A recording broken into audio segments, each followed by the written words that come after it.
Matindi to mga kababayan. Nahuli po si dating Pangulong Duterte na nagkakalat ng malisyosong fake news patungkol po kay PBBM. Yan po ay ayon mismo sa statement na ito ni Executive Secretary Lucas Bersamin. Bakit po niya nasabi yon? Basahin po natin tong ulat na ito ng Impact Leadership, no? Dito po yung statement ni Secretary Lucas Bersamin. Sabi diyan, Duterte maliciously peddled fake news. According po yan sa Malacanang. Executive Secretary Lucas Bersamin strongly condemned former President Rodrigo Duterte's claim that President Ferdinand Marcos Jr. signed the 2025 GAA or General Appropriations Act with blank sections, allegedly allowing for arbitrary filling of funding amounts. In a statement on Monday, January 20, Bersamin called the allegations outrightly malicious and labeled them as fake news. He emphasized that no part of the 2025 national budget was left unexamined before the President signed it into law. Ayan mga kababayan, ito po yung pinaka-statement ni Executive Secretary Lucas Bersamin. Pwede nyo pong basahin ulit. So ngayon, hindi na ako nagtataka kung bakit may mga DDS na nagsasabi sa TikTok Live na bakit daw may mga blank section doon sa pinirmahang GAA ni Pangulong Bongbong Marcos. Yung pala, yung narrative na yon ay nanggaling po kay dating Pangulong Duterte. Nung naririnig ko yan pag sinasabi nila sa mga live, nagtataka ako, saan nila nakuha ito? No? Pinaliwanag po yan ni Executive Secretary Lucas Bersamin, hindi po posible yun. Ang sabi niya dito, it is impossible for any funding items to be left blank as alleged by misinformed and malicious sources. The former president and his cohorts should know better that the GAA could not contain blank items. Ayan, imposible po yung aligasyon o sinasabi ng dating Pangulong Duterte.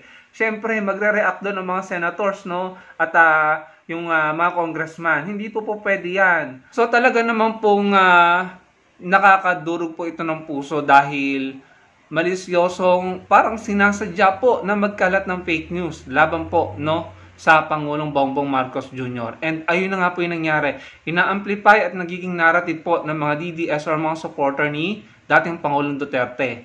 Alam niyo mga kababayan, ako po talaga nagtataka, no? Sa bagay, yung mga ganyang joke, kasinungalingan, fake news, alam niyo sa totoo lang, sanay na po ako makarinig ng ganyan sa dating Pangulong Duterte, no? Yung mga bintang kay De Lima, kay Senator Trillanes, sa iba pa, sa totoo lang, nung nabasa ko ito, ay parang ganito din yung ginawa niya kala De Lima kila Trillanes at sa iba pa niyang kalaban sa politika. So hindi na po ako nagtataka. Kaso mga kababayan, problema po yan. Problema yan at maaari po yung mag-cause ng gulo. Ang isang maliit at simpleng kasinungalingan, pwede talagang mag-divide ng isang bansa or ng isang nation, mga kababayan. Ang kasinungalingan ng fake news ay hinahati ang taong bayan, ang sambayanan. At yan talaga ang sinasabi ko sa inyo, strategy po yan ng China at ng mga maka-China, divide and conquer. Hati-hatiin tayo para tayo hindi umunlad, para tayo po ay hindi sumagana. Dahil yung mga gustong maupo ay sila lamang ang sumagana, no? Kaya ako'y nagtataka, no? Matagal na pong tapos si dating Pangulong Duterte sa pagkapangulo. 3 taon na, mag-4 na taon na. Pero ang dami po niyang say sa pamumuno ng Pangulong Bongbong Marcos Jr. Ang dami niyang sinasabi as if pakiramdam niya, siya pa rin yung nasa kapangyarihan. Na para bang hindi siya makamove on sa kapangyarihan. Na hindi niya ma-detach ang sarili niya, na hindi na siya ang center of attraction, na ang Pangulong Bongbong Marcos na ngayon ang pinakikinggan ng taong bayan, na sa kanya na sumusuporta dahil siya ang Pangulo, alam nga namang yung Duterte pa ang suportahan, hindi na Pangulo So yung po pinagtataka ko, matagal nang tapos sa panunungkulan si dating Pangulong Duterte. Pero ang dami niyang say sa gobyerno, sa bansa, sa pamamalakad, gusto pa niyang ihiwalay ang Mindanao as if hindi siya naging dating presidente. Tanungin ko kayo mga kababayan, si Erap napakulong ng panahon ni GMA. Marami ba siyang sinabi patungkol sa pamumuno ni GMA? Si GMA, after nitong bumaba, nung panahon ni Pinoy, marami ba siyang sinabi nung panahon ni Pinoy, sa panunungkulan ni Pinoy? Marami ba siyang say? Hindi. Si Erap tumahimik nung naging presidente si GMA. Si GMA tumahimik nung naging presidente si Pinoy. Si Pinoy, nung nag-step down, nung naging presidente si Duterte, tumahimik din. Hindi sila nakialam, hindi sila nagbigay ng opinyon patungkol sa panunungkulan ng bagong presidente. Dahil yun po ay pagrespeto po sa presidency at sa taong nakaupo na. Hindi sila kumukontra, hindi sila nagbibigay ng opinyon, at higit sa lahat, hindi sila nagkakalat ng fake news para siraan yung kasalukuyang nakaupo. Dahil sila, kagaya ng sabi ni Pinoy, established na ako. Sa totoo lang, si Pinoy Aquino po, siniraan ng matindi ng mga DDS vloggers at mga troll. Pero ang kanyang sinabi, hindi ko napapatulan yan dahil established na ako. Tapos na yung panunungkulan ko. At hindi rin siya nagbigay ng opinion patungkol sa panunungkulan ni Duterte noon. Pero ngayon mga kababayan, maghahapat na taon na pong Pangulo, ang Pangulong Bongbong Marcos Jr., hindi ko po maintindihan bakit ang daming say ng dating Pangulong Duterte. At hindi lang basta say, malisyosong fake news pa ang sinasabi kung minsan. Yung banat na lamang na polboron, diktador ng mga supporters niya, saan ba nanggaling yun? Yung bangag-bangag, saan nanggaling yun?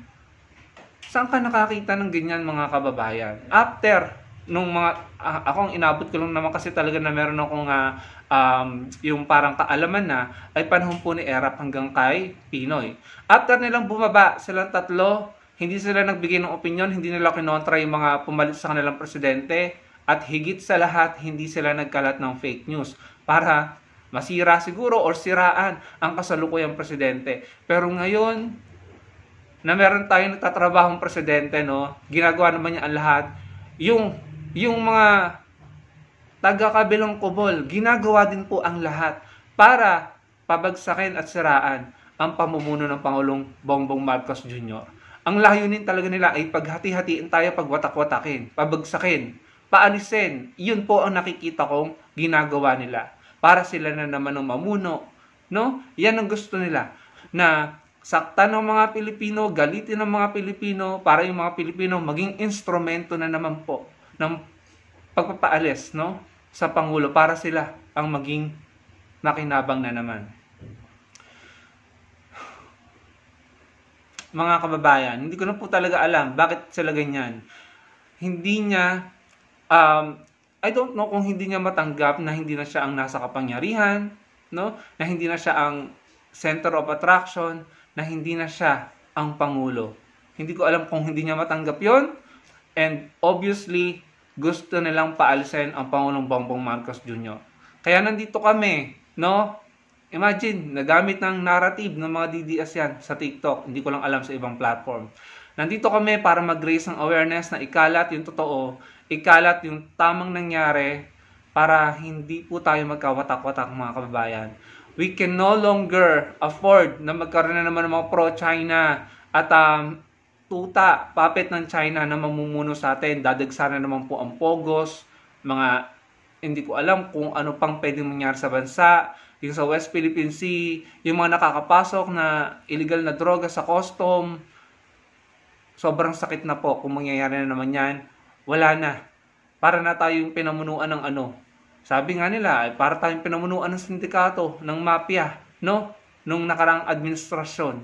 Yun po yung pakiramdam ko. Yun po yung pakiramdam ng marami. So, kayo mga kababayan, kayo na po ang humusga. Bakit ganon ang dating Pangulong Duterte? Tapos na po siya sa panunungkulan. Bakit ang dami po niyang sinasabi? At ang masakit pa nito, fake news pa. Alam naman natin ang resulta. Ang naging resulta ng fake news sa atin, sa ating bansa. Naging watak-watak tayo, nagmurahan tayo, nagalit tayo sa isa't isa. Inaway natin ang isa't isa. May mga taong nagbuwis ng buhay dahil sa fake news. Tapos meron pa rin palang ganyan. Hindi naman siya basta tao Siya yung dating Pangulo. Maraming maaaring maniwala sa kanya at marami nang naniwala. Sabi nga dito, ayan, kayo na humusga, ayan.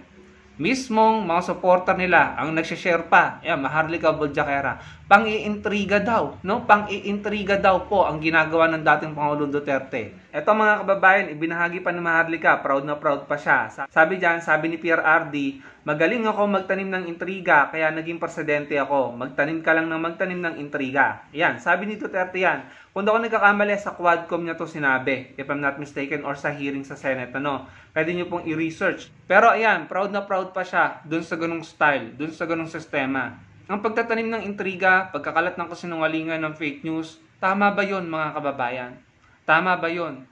Iniintriga mo yung ibang tao, sinisira mo yung ibang tao para ikaw ang bumango. Yung sinisiraan mong ibang tao sa pamamagitan ng intriga, proud na proud pa sinabi at kinakalat pa ni Maharlika. Ang nakakadurog ng puso, imbis na ma-disappoint yung mga supporter nila, natuwa pa. Na tila ba gusto nila yung ganong estilo na nagkakalat ng kasinungalingan, fake news, intriga. 'Di ba? Nagkalat ng intriga kay Senator De Lima, nagkalat ng intriga kay Trillanes, kay Atty. Leni Robredo, at sa iba pa, kaya daw siya naging presidente.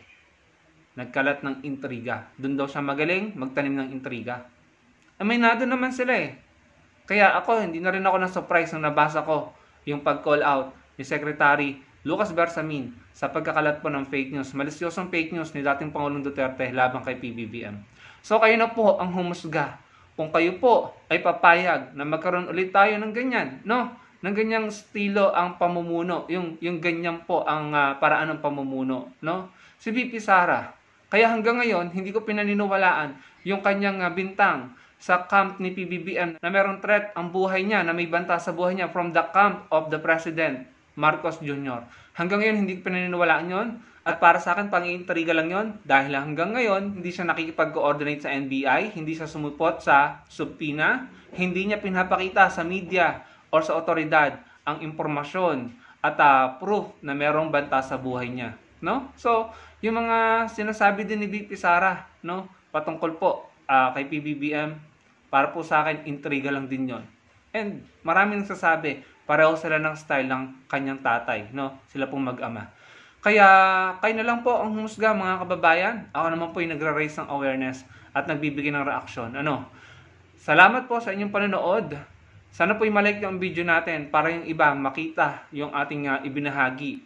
And maraming pong salamat sa mga nag-subscribe sa channel natin. Malapit na po tayo mag 100,000. So sa mga bago pong tuklas, mga bago pa lang sa channel natin na hindi pa po nakasubscribe, at sa mga dati na hindi pa rin nakasubscribe, sana po mag-subscribe kayo at matulungan niyo po ang ating channel na ma-reach ang 100,000 subscribers. Maraming pong salamat at sana makapag-comment kayo ng inyong opinion sa comment section. Binabasa ko po yan isa-isa.